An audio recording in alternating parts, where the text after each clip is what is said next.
Thank you very much, Stephen. And thank you for coming in this beautiful day to listen to this lecture, which is completing my run here at the National Gallery of Art. And it's been a great pleasure. I thank Elizabeth Cropper, former dean, for having invited me, and of course, Stephen, for being such a gracious host. And then the staff have been beyond belief in their ability to make us comfortable. Now, this lecture is going to be one that's going to culminate, as I said before, a discourse I've been giving of a sustained sort about the relationships between text and picture, the kind of oscillation, the mutual reinforcement that takes place between them in the particular circumstances of the Yucatan Peninsula about 12 to 1500 years ago. This is the heart, the core of ancient Maya civilization, which had a writing system that we have now been able largely to decode. Today, however, in this final lecture, I'm going to be confronting something that ordinarily is very difficult to discuss, in fact, notoriously so. Anybody attempting to explain humor is going to purge it of any humor whatsoever. This is a perilous ground that I'm going to traverse, but I'm going to do so for the reason that it's important to ask here at the end, what are the edges of empathy? What are the edges of our ability to understand the past and to plumb this kind of integrated or oscillation between text and picture in this very distant civilization from long ago, perhaps not too far away? The essence of humor here is to pose three different questions. One is, what is funny, or what was funny? The second one is, who is telling the joke and for what reasons? And then finally, who is receiving the joke? How might it be apprehended? How might it be folded in? Was it found amusing, and for what reasons? So all of those questions are innately and an intensely anthropological experience. And by that, I mean simply that it confronts directly what we all share and then how we differ. That is the core, that is the space of where we're going to be embarking today in this exploration. The first kind of distinction I wish to make is one between near and far humor. Near humor is the one in which I might be able to tell a joke, and depending on the audience, all of you would rapidly understand, you might even giggle, you might laugh. Something's happened to the sound, by the way. The second kind of humor has to do with far humor, that is very distant culturally. And here I'm going to introduce a concept that's important, which is of laugh cultures, that is, of things that are funny and of jokes that are contrived in ways that might not be universally accepted or understood.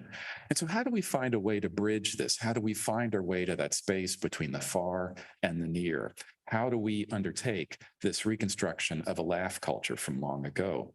Now, this is an example which confronts directly this business of what is far indeed. This would not be thought amusing today. This is the wedding. The nuptials are really the feast after the union of Marie de Medici and Henry IV there at the beginnings of the early modern period, perhaps a little bit thereafter. What you see here are dancing disabled people. There are hunchbacks. There are individuals without limbs. And presumably this was thought highly amusing at the time. Today we would see this coarse, as coarse at best, boorish at perhaps at worst, or something that would be deeply offensive in the extreme. And then I'm going to take you to the worst example of all, which I have edited out for you visually or graphically. And it's a scene of violation of a woman here painted quite a few years ago in Holland. And you see here two gentlemen who are laughing it up. They're enormously amused. And in the process of being very lightly attired, and that is because they are in the process of this sexual violation. Why in the world would this ever be painted? Why would it be put up, presumably in a long-term fashion, on someone's wall? This is at the edges and probably beyond the line, the frontiers of empathy. Here we would experience today, I trust, bafflement, repugnance, and hopefully repulsion. Before getting into the subject of Maya humor, however, I thought I'd give you a set of basic guidelines, a set of questions that many of us have thought about, and a set of propositions that help to inform any discussions of far and distant and near humor. The first thing to say is that everyone laughs, everyone smiles. And if you don't, God help you. I hope some of you have experienced this felicitous state. But since it is universal, it's something that is going to be present always in the human body. And so I've abstracted these faces, including that of a kind of Cheshire cat from the painting we were just looking at. Everyone is smiling at you. There's some kind of joke going on. It's a larger kind of set of information in this image about the states of humors and of dispositions generally. That's not the point I want to make. What I want to say here is that this is fundamental to all human experience.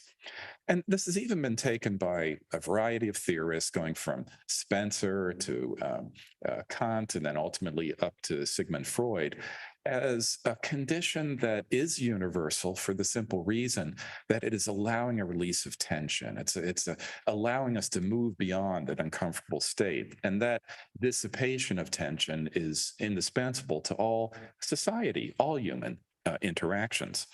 And then it has also been noted, principally by primatologists looking beyond the human species to our near cousins, the great apes in particular, that this form of interaction with smiles and laughter is also a way of consolidating social bonds. And often the greater laughter occurs among people that are not necessarily in close affinity with one another. It's a means of constructing society, and therefore important for all for us all to look at.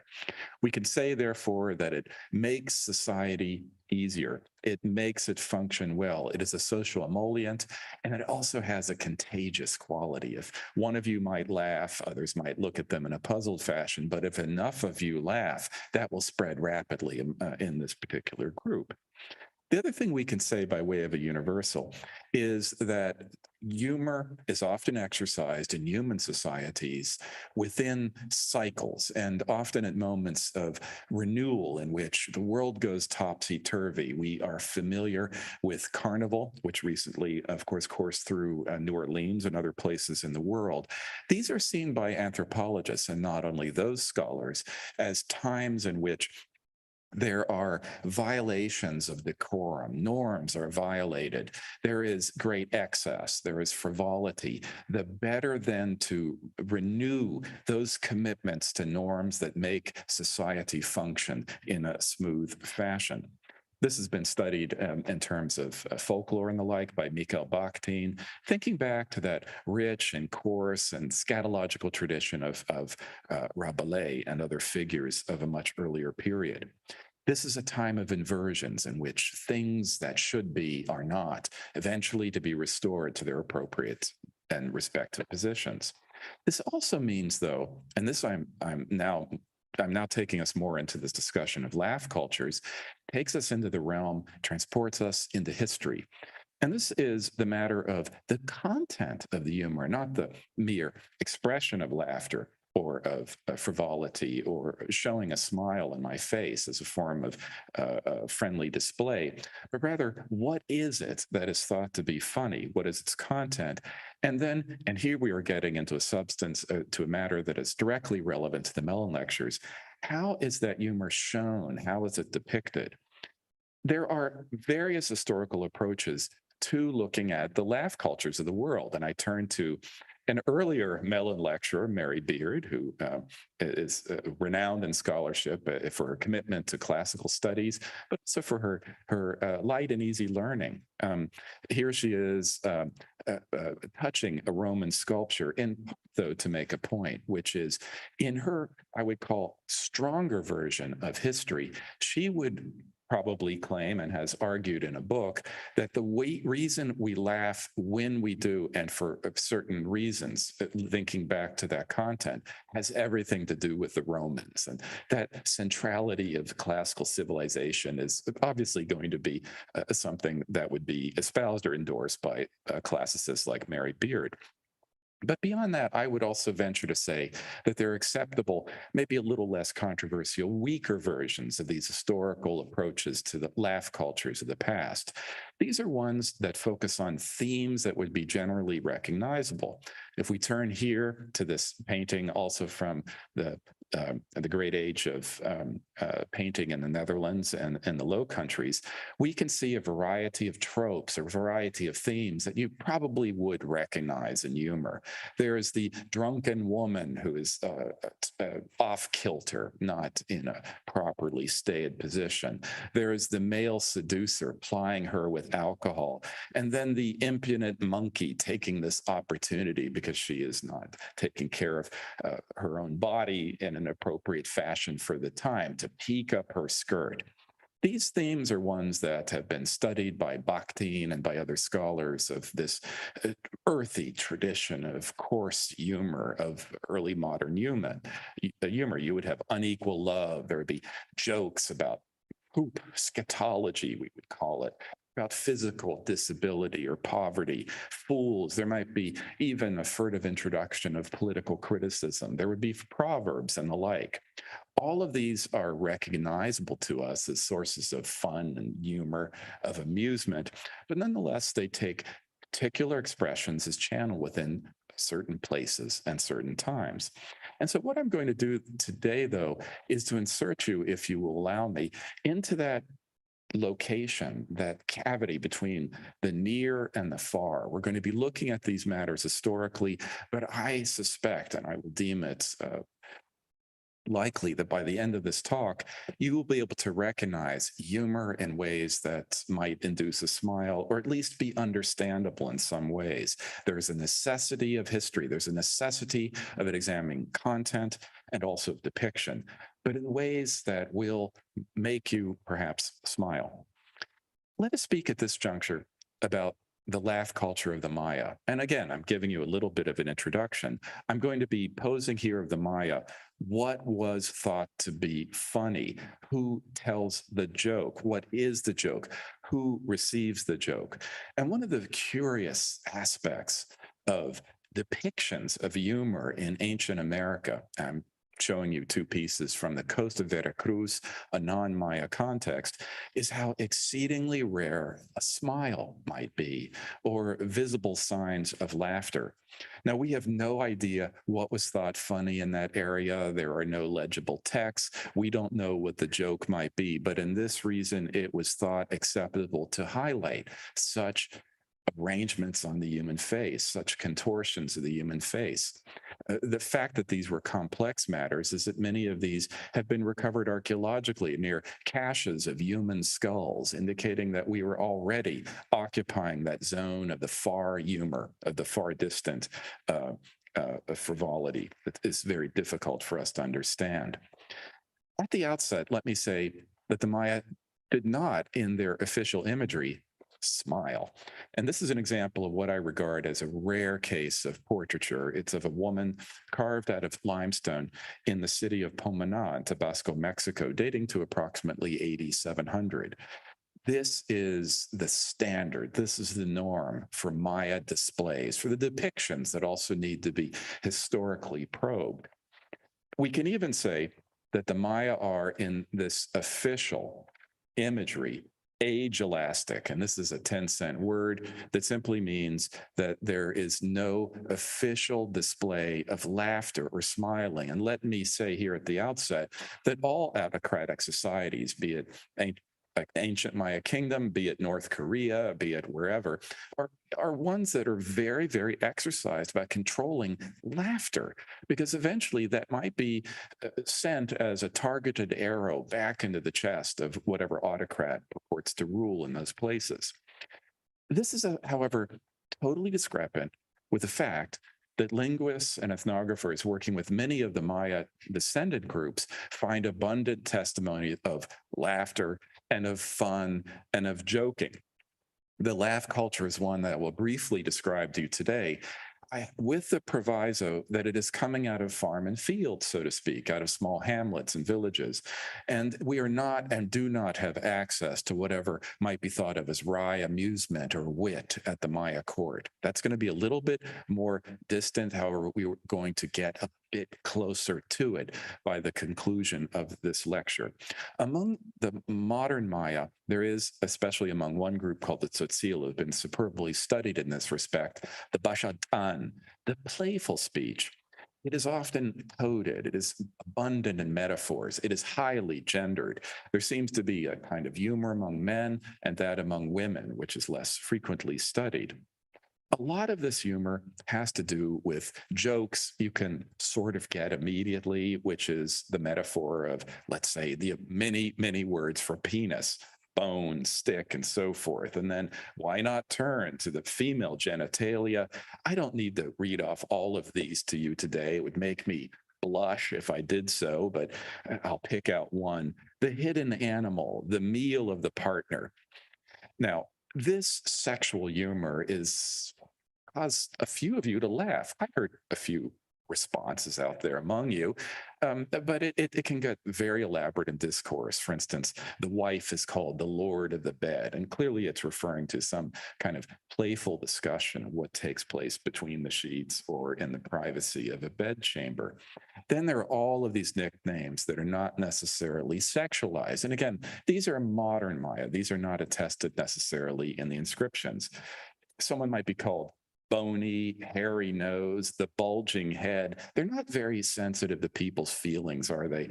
Droopy eyelid, big ass, spoon mouth, fat neck. The ellipses there indicate to you that we could go on for the remainder of my talk with all of the options here for the Maya.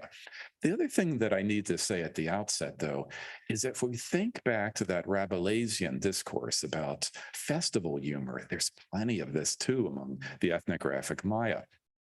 And here, I must tell you that many of the ideas I'm playing around with today were first voiced by my good friend Carl Talbot, who's written provocatively and persuasively about Maya humor.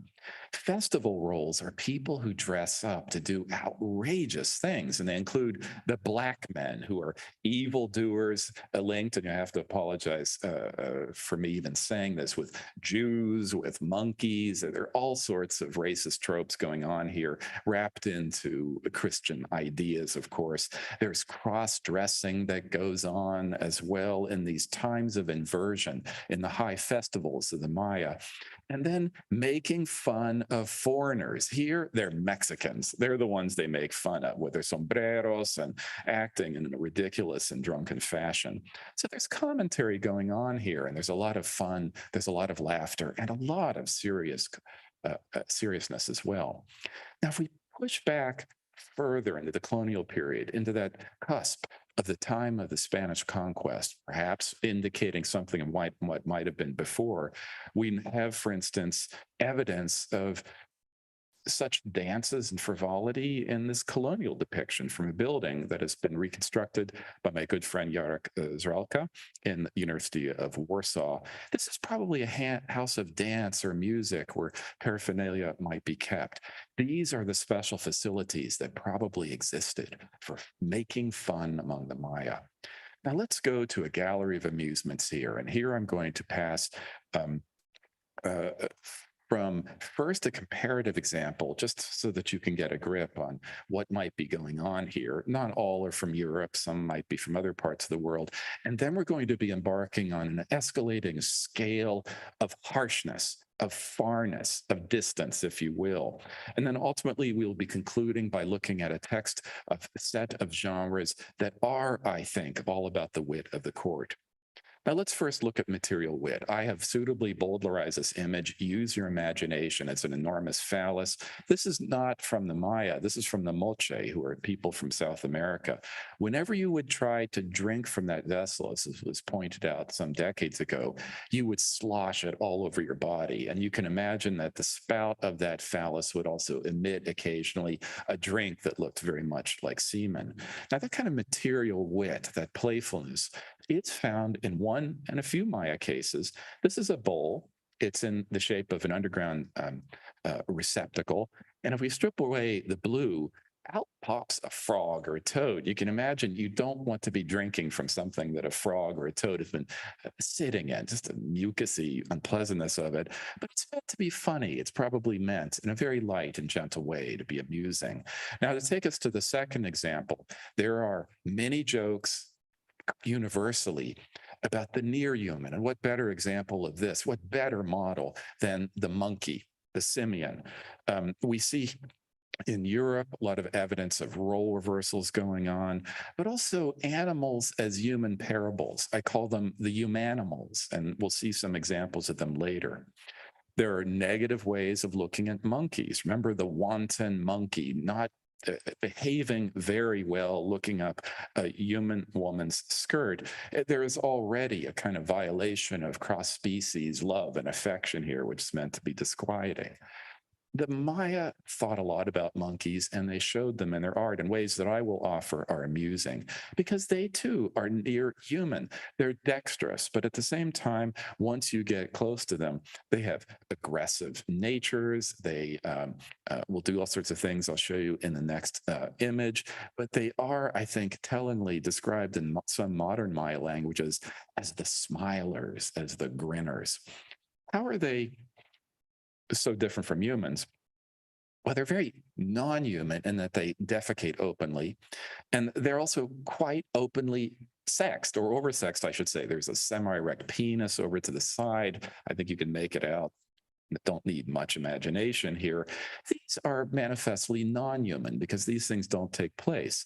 Now, as Carl, my friend, has also pointed out, there is a kind of moral failing of monkeys because they take things that don't belong to them. What is that element of wealth above all to the ancient Maya? It is the cacao pod, the money that grows on trees. They eat these. They take them from humans. They do terrible things. Now, they have another peculiarity, which is not only open defecation, but open coitus and in a cross-species manner. This is a shattered vessel that comes from the city of Huachactun in Guatemala. Let's look a little more closely at these, and these two images in particular. And there is a monkey with a receptive human female over to the side on a plate from which people are presumably consuming their dinner. What was the humor here? What was the amusement? What was the intended response? It's a little bit difficult to make out. And on the other side of that pot, there's even an insect who's getting in on the fun. Perhaps a comment on wanton or non-discriminate female sexuality as well. The third kind of humor or theme, and again, we're getting into increasing levels of harshness, has to do with indecorous consumption, and that is embodied here by the fat kitchen, which is rather overlarge people eating too much. Even the babies are plump. There's far too much food. There's an excess of consumption, and there are hints of this in Maya imagery. Who does it? Animals, above all. They are the mirror image of what humans should not do. This one is leaning over, coming out of a pot that, much like the frog or toad we were looking at before, gnawing at what may be a gigantic tamale over to the side. This aspect of the inhuman or non-human transfers by way of moral commentary onto living humans as well. Now, these are four sides of a Maya pot that comes from the classic period. And if you look here, there's almost too energetic a consumption. Bowls are drawn up to the lips, and that is seldom shown for elites in Maya society. And then there's other figures leaning over the pot with the alcoholic liquid is now empty. He's leaning over to see if there's anything that's left. He's off kilter. He is not standing in a decorous fashion, and that is thought to be amusing. And there are also a series of pots that have, I believe, everything to do with age grade rituals, because we can not only pass through these acts of renewal on an annual basis, but there also is an extraordinary level of license that is accorded to the young when they pass into adulthood. And there are a number of pots in which young men are out of control. They're in a kind of Maya fraternity here. They're off kilter. There's youthful excess. The body is not steady.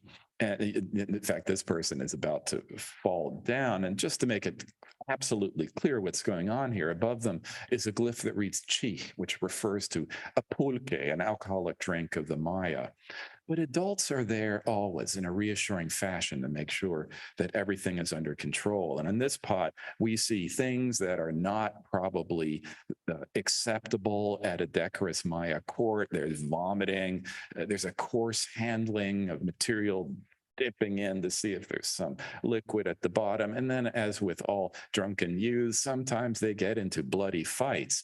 The important thing, though, on that vessel, as a kind of moral commentary, is that these are acceptable for limited moments of a person's life, but there must always be adults, such as the bearded figure over to viewers left, there to restrain, there to constrain, use boys, teenagers that are out of control.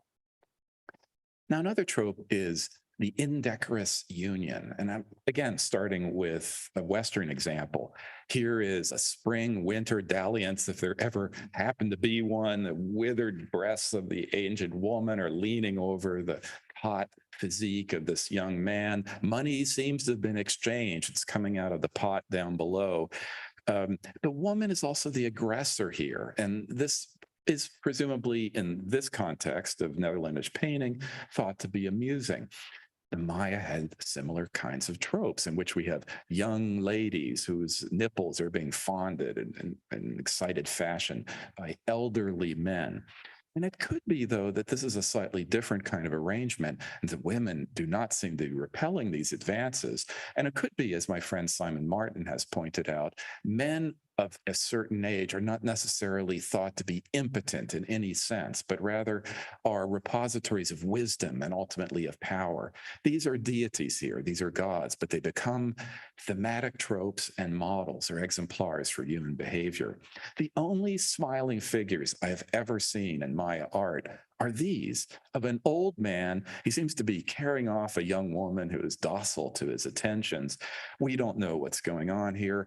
It makes my point, however, that the stories behind these, the parables, which can be taken for granted in the European context, are beyond our access, but they were probably there.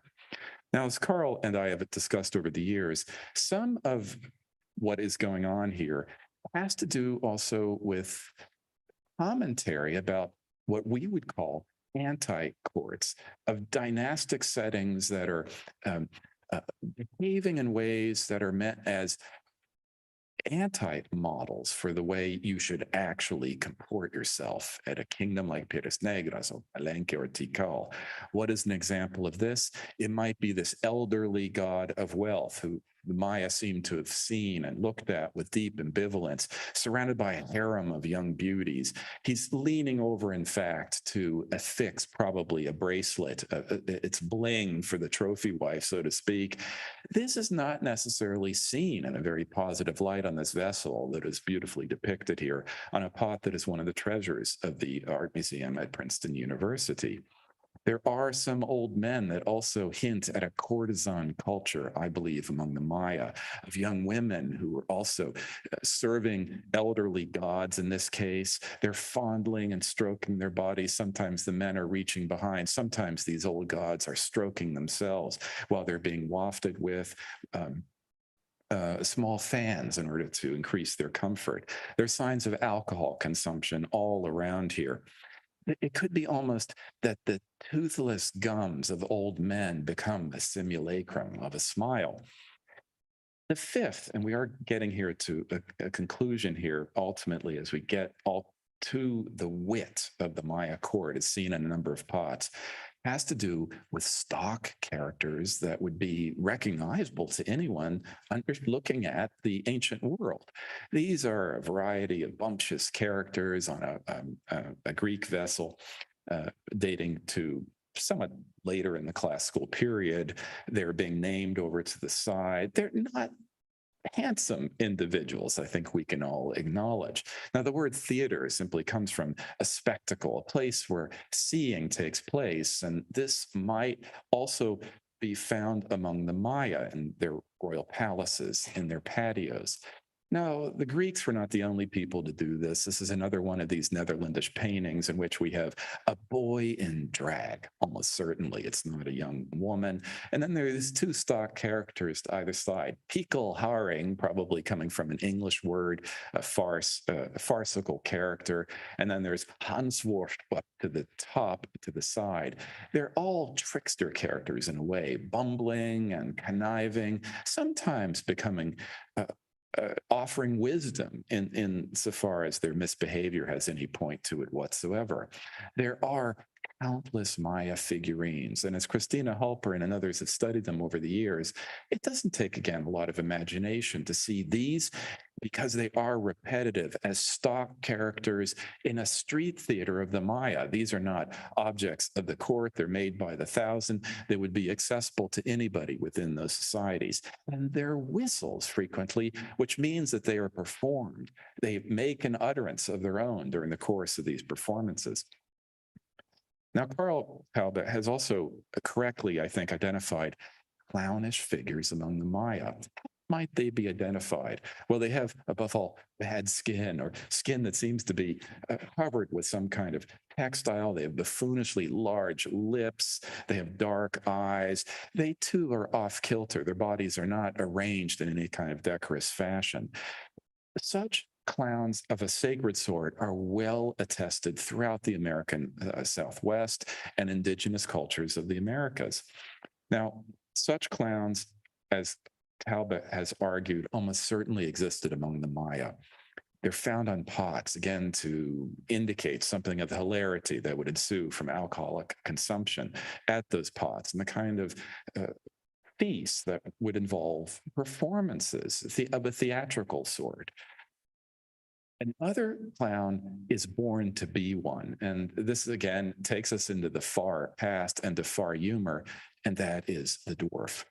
This is of a column that probably was attached to a doorway that might have been a house of such clowning, might have been a location for some of these masks.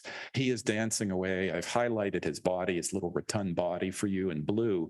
He has an absurdly long sash, which he would probably stumble on. You notice a figure dancing with him, almost contrastively. It's a human being holding an axe. But then over to the left-hand side are two trumpeters, and the figure on the throne itself, probably the local lord, is playing a rattle. They're all getting into the game. These dwarf figurines abound in Maya imagery. This is another one of these small figurines over to your left. Notice, if you look very carefully, that he's holding a mask. So he himself might be able to discharge some of these other kinds of stock roles.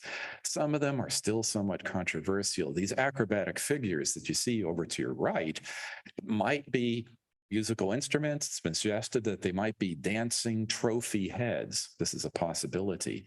But the point here is that we're not only looking at people, we're not only looking at costuming or notions of farcical humor being enacted by these clowns among the ancient Maya, but special facilities, as we saw back there in Chahul, as studied by my Polish colleagues. And this is something that Carl has not yet published, but I bring it out here, and that there are a number of buildings, especially along the coastal region of Campeche in Mexico, in which there are clowns who serve as the columns. They're perpetually there to receive anyone who wants to go within. What might be within the dark chambers in that building? There might be some of the costuming traditions. These might have been organized indeed, as they are in the American Southwest, by societies. There might have been a kind of covert political, social organization going on here. There's much evidence on Maya pots, here shown in rollout, of cavorting of a fun and frivolous sort. This is an instance, I believe, of cross-dressing. Now, why would I say that? It's because we have two evident women, to judge by their costumes, over to the left of this image, but their texts, which for once are legible here, tell us they're used. They don't employ the standard epithets that would be applicable to a woman in this context. So we think back to pickle herring and Hanswurst and the like.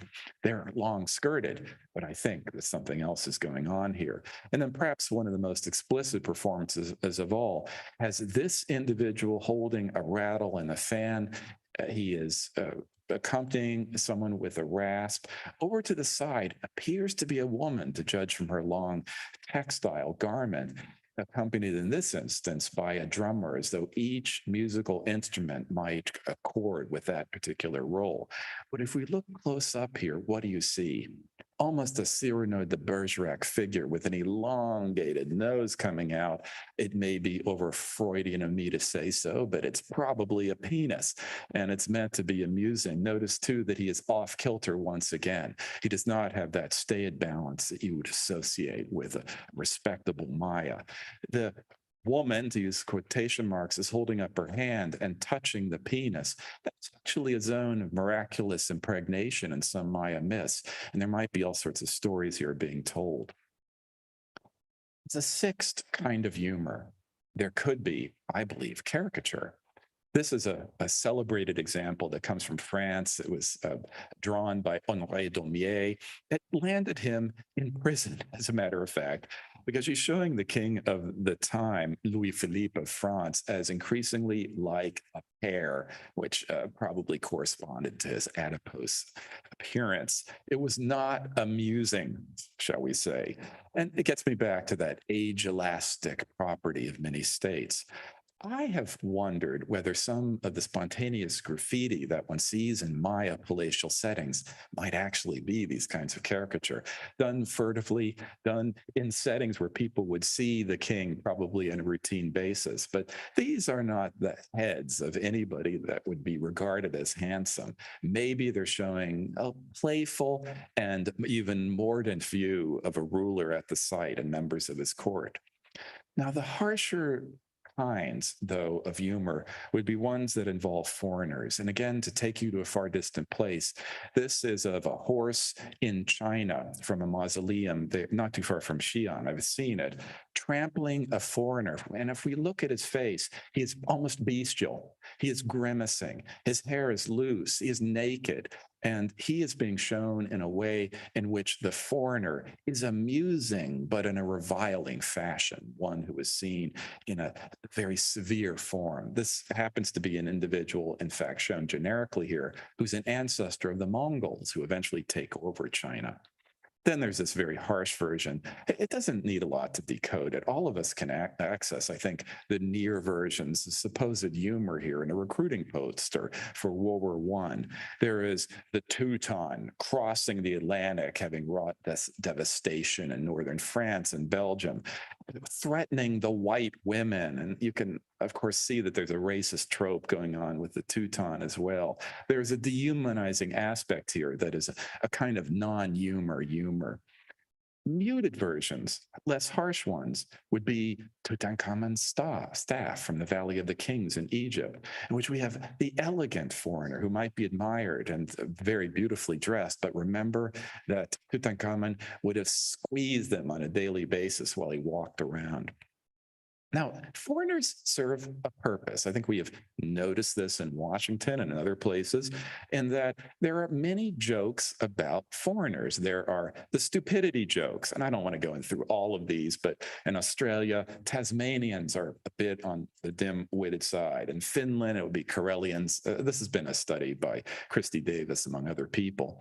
They're comical and necessary contrast with a foreigner. And then there are ones that are positively valued of the canny foreigner, in which we have, for instance, in Pakistan, it's the Gujaratis who are very, very canny. In China, it would be the people from Shanxi and so forth. So let me now pass through the harsh and the muted versions, the way in which the Maya would think about and find humor in the foreign. A harsh version is this. This is a captive who's being stoned, probably beaten to death after being taken in battle. Some figure to the side, to the left, is holding up a stone by which this individual is being bloodied, humbled probably into unconsciousness and beyond.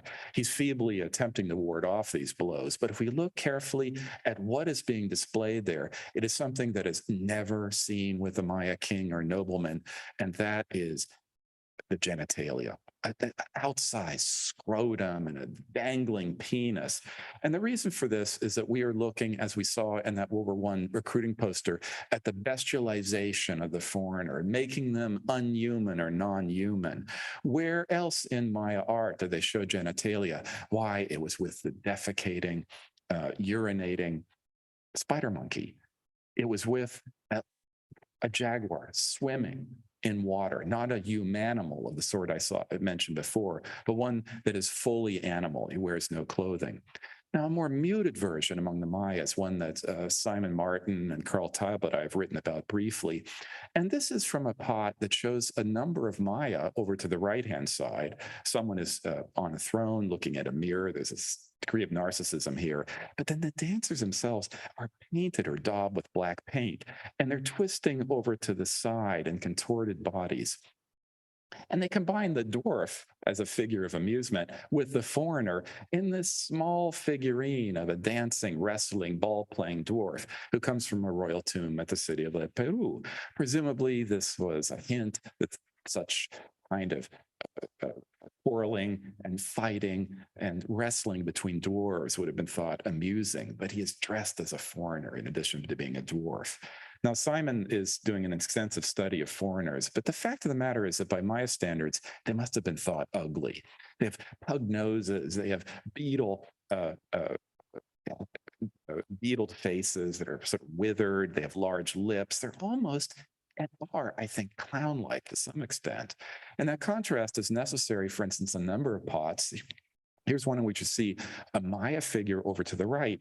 Look carefully at the figure to the left. He's got all of the attributes of a foreigner.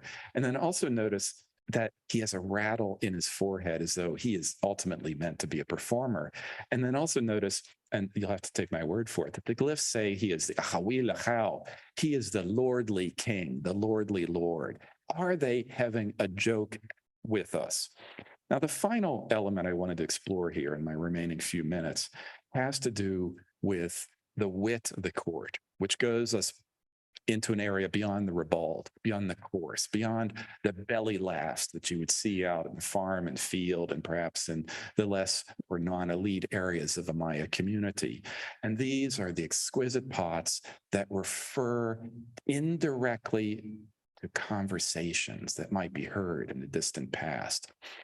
This is what I would call a kind of paradox. Of all the paradoxes I've studied in the course of these lectures here at the National Gallery, of direct hearsay, of an attempt to make you a witness to an impossibly distant, far conversation. And they're done through a variety of pronouns in which they use first and second pronouns, I, me, my, you, yours, as though you are standing by or holding that pot and hearing from it the whispers of a long, long disappeared, long silent conversation. Now, one of the things I have to say at the outset is that all of these, with one exception, with very few exceptions, are mythic.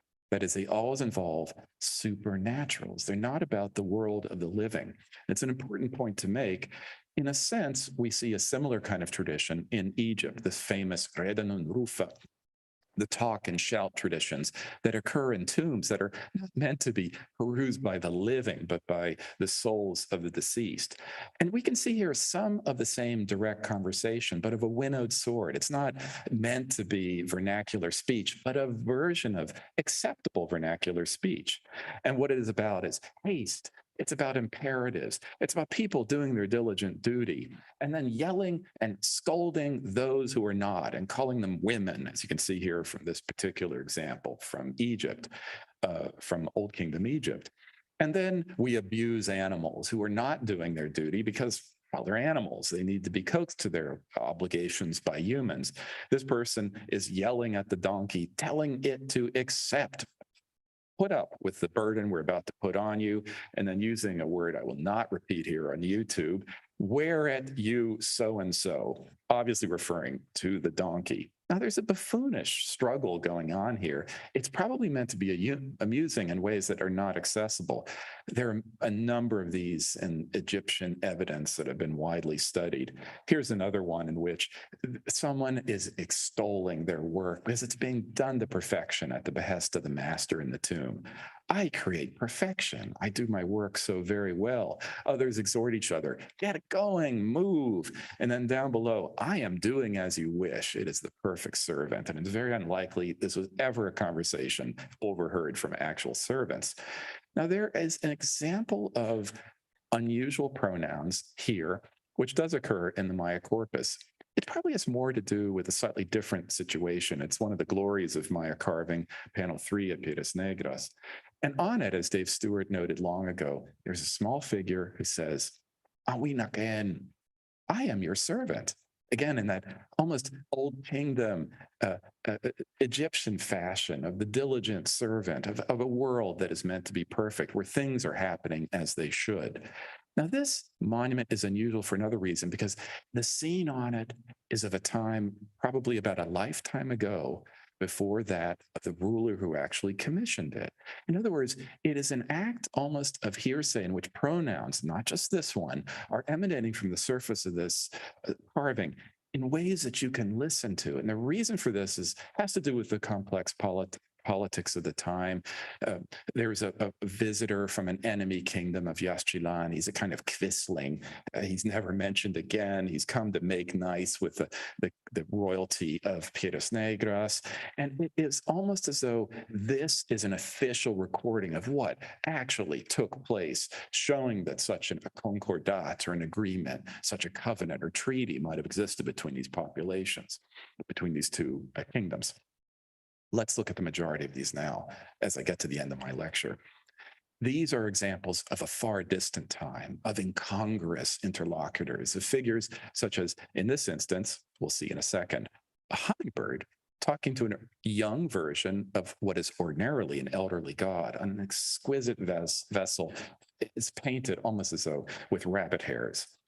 Now, on it is a key expression that Dave Stewart and I presented on long ago in a paper at a national meeting, Yalahi. It is a saying, and what comes before is what is purported to have been said between this impossible conversation, if we would understand it, between a hummingbird and a deity. And there you see them together. The hummingbird, by the way, is identifiable for the flower around its bill, because that's where they like to eat. And then the ruler is offering him flowers in a little basket down below, being the ever hospitable host. Now, these are humanimals. That is, it's a hummingbird that's wearing human clothing and has human hands and human legs, because we are now in proverbial territory. Now, let me look at one example in particular, and not by coincidence, it's the image that highlighted the beginnings of this talk. And it's been analyzed first by Dave Stewart, who's my indispensable colleague, and then later with additions by Mark Zender. It shows on it a person holding a turkey. You can see the wattle coming down. And over the side, spilling out below, as is their wont, are many, many, many rabbits. So it's a comment, presumably, on their procreative nature. They disappear into the ground line of this image. There are so many, and they so overlap, and it's such a congestion graphically that you can't even count them. I think that's the point. Now, what does the text say? The text says,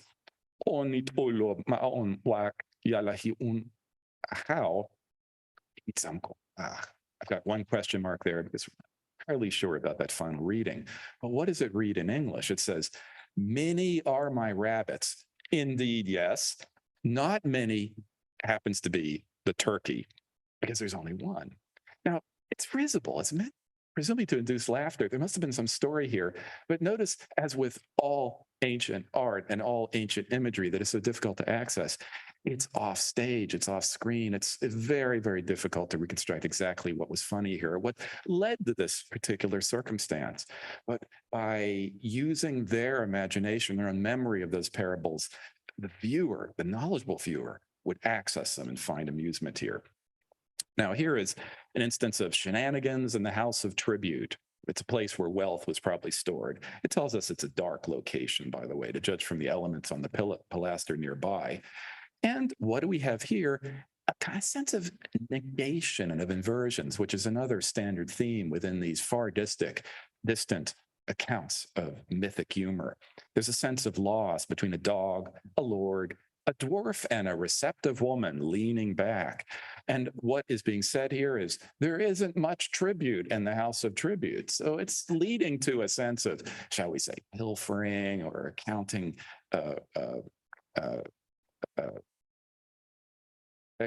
playfulness, we'll call it that euphemistically.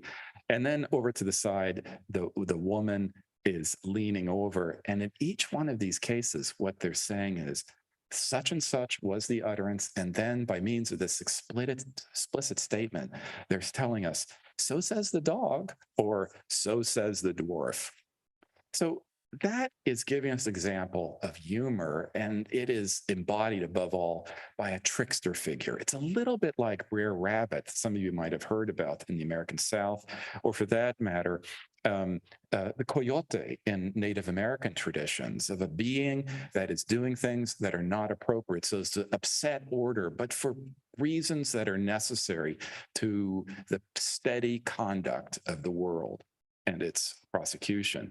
Now, we have a bunny, a rabbit. He's got speech rolls coming out of his mouth. And what is so telling here is that he is pronouncing, he's projecting out of his mouth many imperatives. He's saying, burn and look. It's the bossy rabbit speaking in this instance to a deity from whom he has pilfered that deity's clothing. It's that same God we were looking at before with his harem and his smug, self-satisfied expression.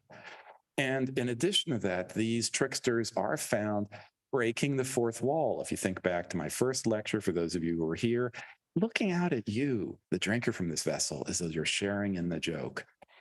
And then there's this example, which is still somewhat controversial, but I have a take on it. It's a rollout of that scene of the anti-court. This is a court that deserves to be upset, that deserves to have reversals. And what is going on here is there is an execution, a slow sawing off with an axe of what is, I believe, the usual customary scribe, the person that should be recording wealth in the house of the wealthy god. And look at who his mischievous replacement happens to be. It's the rabbit looking out at you with this rolling gimlet eye almost and writing in the book, probably doctoring the accounts.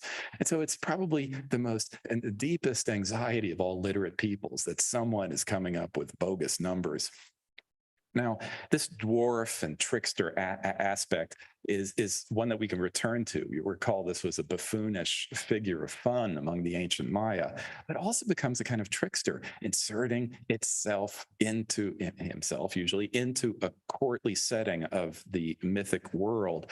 In this case, allying with the maize god so as to kick and steal things from older gods. And nearby are the same imperatives we looked at before.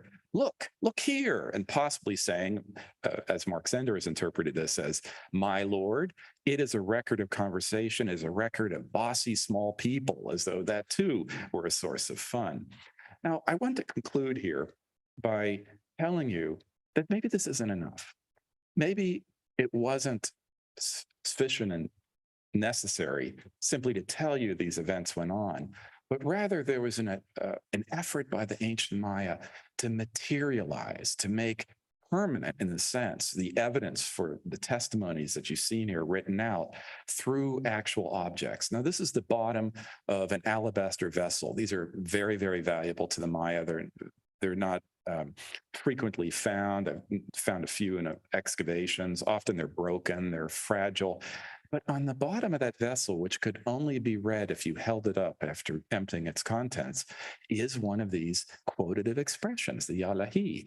And it's also referring to an elderly high god, just as we saw in a number of these issues, a figure that is frequently found in them. It seems possibly to referring to the contents of this vessel as well, a glyph that is uppermost in this diagonal or crossed cruciform band.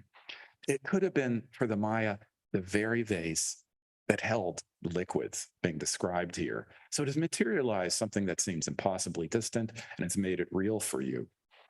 And that saying and set of sayings takes us to a fresh level of intense engagement by naming the owner of that pot in the here and now of the classic period, the owner of, in this case, an extraordinarily delicately size shell, from the Cleveland Art Museum, drawn here by Linda Sheely.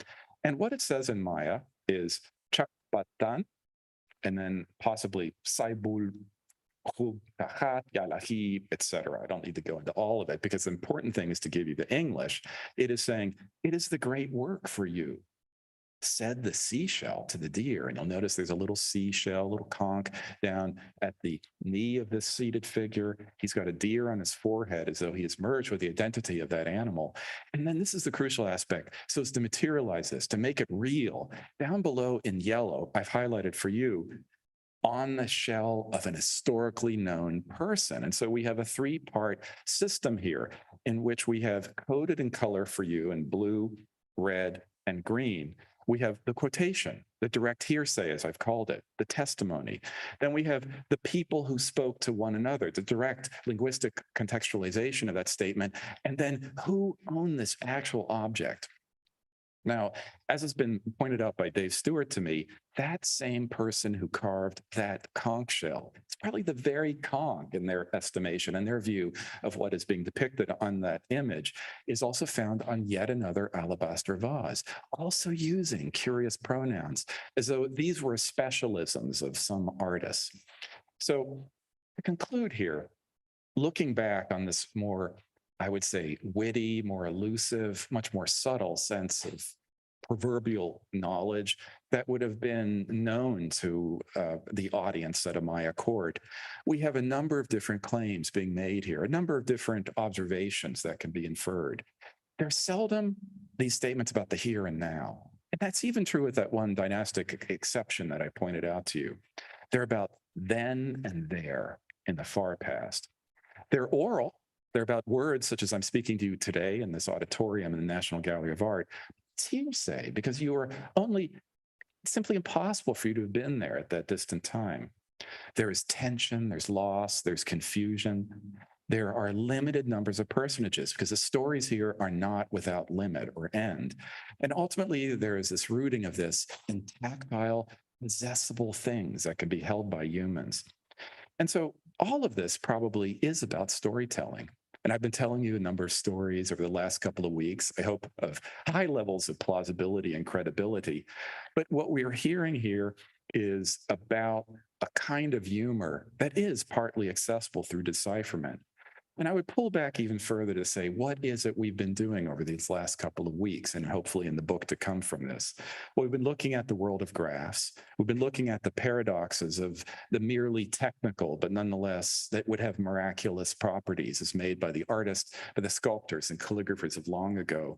We're looking at human size and scale, but also discrepancies from it. We're looking at silent things that talk. We're looking at still things that happen to move, and here in humor that might be at some level interpretable, but in other ways very, very distant and simply that must remain baffling. And so it's been said over the years that art itself is about fixity. Ellsworth Kelly said this among other artists, but ultimately that is an illusion, as he put it in his words, because the reality of life as we experience it is one of flux. It is one of an incomplete situation, of emergence, not of conclusion or finality. And that is ultimately its rapture. That is why we are intrigued by these works here long ago and in this museum itself, and works made not long before.